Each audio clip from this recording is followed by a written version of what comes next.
day, what matters? I'll tell you what matters. The economy, stupid. Case in point, sneakflation. So we've had shrinkflation, stagflation's the worst thing. Now, kids, are you ready for sneakflation? When did you have to be willing to spend almost $10 on Oreos to get a deal? The cost of living, issue number one for American shoppers. And new data from the Bureau of Labor Statistics showing inflation is creeping back up, rising 0.3% last month, up 2.7% from a year ago. And in turn, driving up the costs of some linens, video equipment, clothes, furniture, and toys. Appliances jumped too last month, by the most in that category since 2020. It may be early evidence that steep tariffs are showing up in your family's bills. The numbers tell us that inflation and especially the tariffs are starting to bite. It's not a huge increase. It's not a huge spike yet, but you no longer have to squint to see it. And that's a big deal because you could say shoppers. What it really means is voters. As goes the economy, so goes everything else. And this is what this administration must win. The problem when you have something like this craziness, chaos of this Epstein stuff that's not going away is the fact that it becomes the overriding conversation in too much.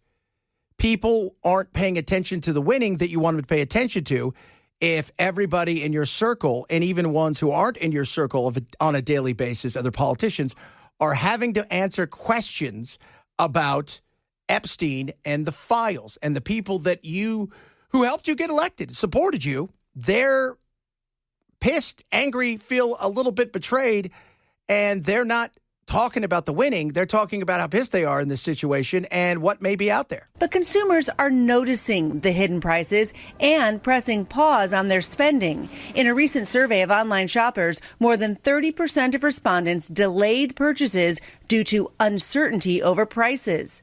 A new Federal Trade Commission rule went into effect back in May, cracking down on tactics used to hide total prices from consumers, like adding hidden fees.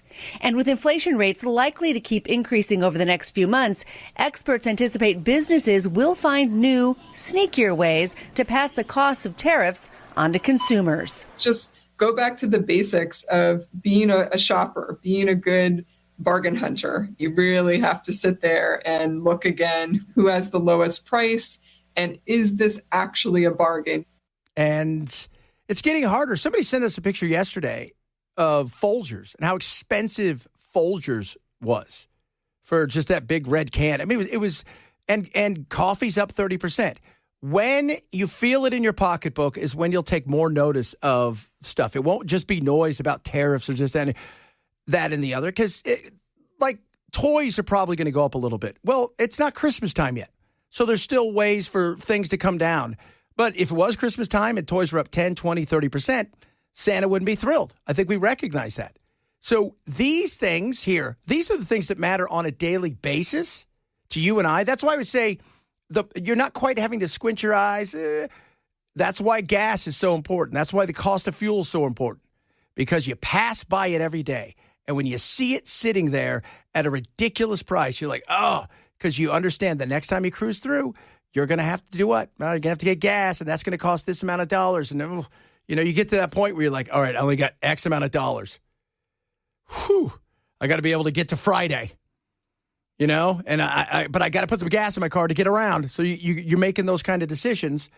A lot of people have done that. Hey, when gas was ridiculous a few years ago, and remember Biden did that, what was the highest it got here? If I remember correctly, and I'm just talking about the general Nashville area, I remember it being up around $3.35 or $3.40.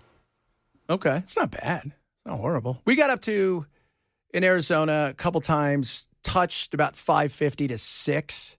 But I remember it's like California being like $7.50 and stuff. But even now, paying like $2.89 a gallon, I just look at that and I'm like, you gotta be kidding me. Yeah.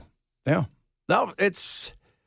I mean, I paid the other day, and the beauty. That's why I love walking to work, because I used to have to fill up almost every other day, and now I fill up. I mean, we'll go a week without even driving because we don't need to.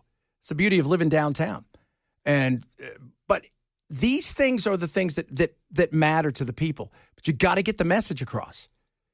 And yeah, people are curious. And the kind of people that are curious now, the kind of people I'm getting asking me questions about this, are the kind of people that don't pay that much attention to politics at all.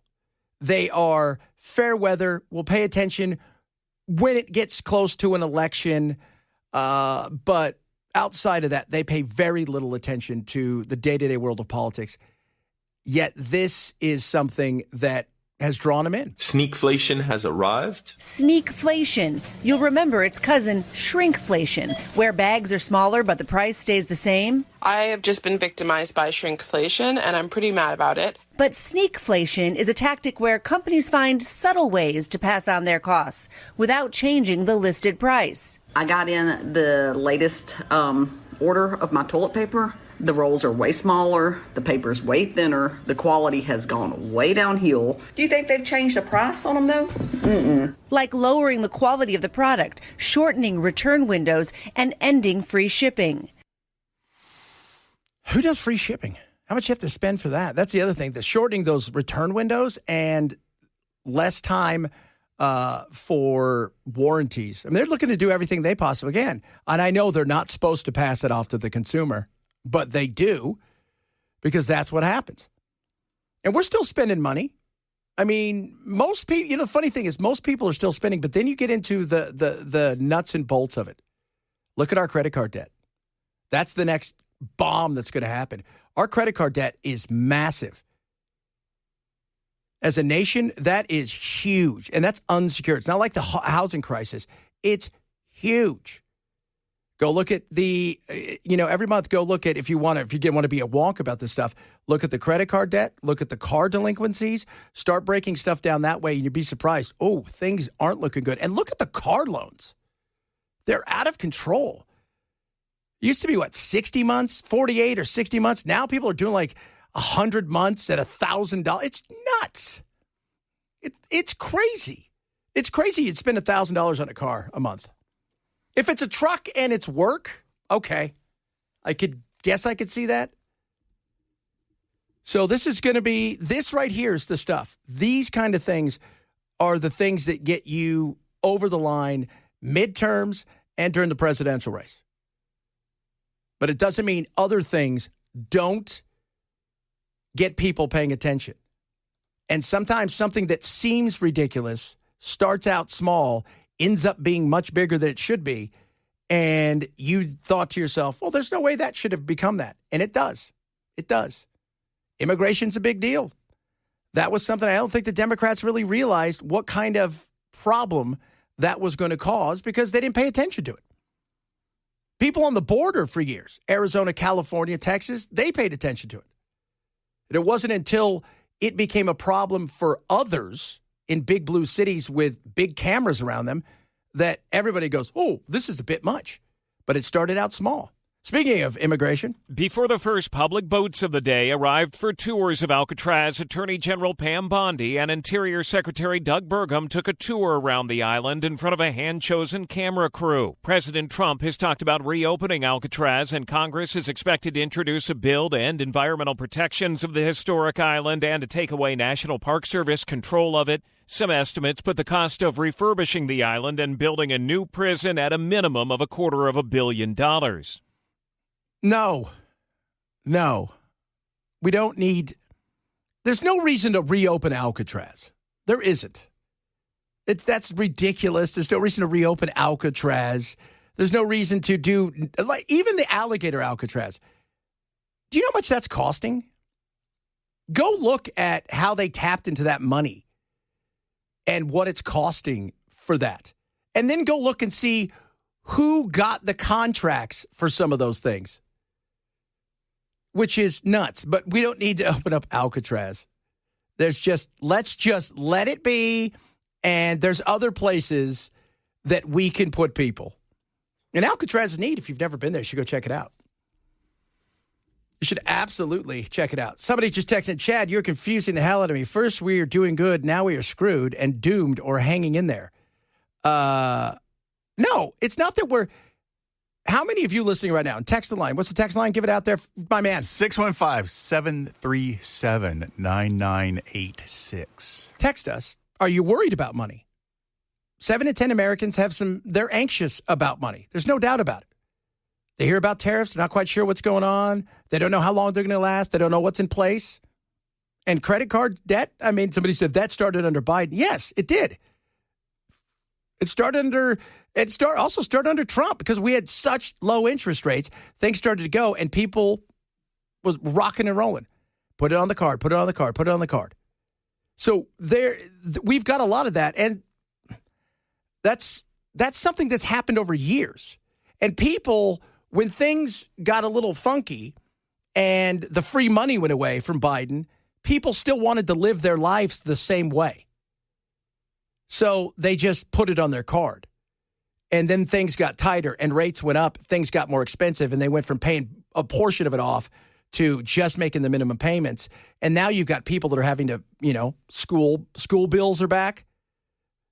And they've got ridiculous car payments.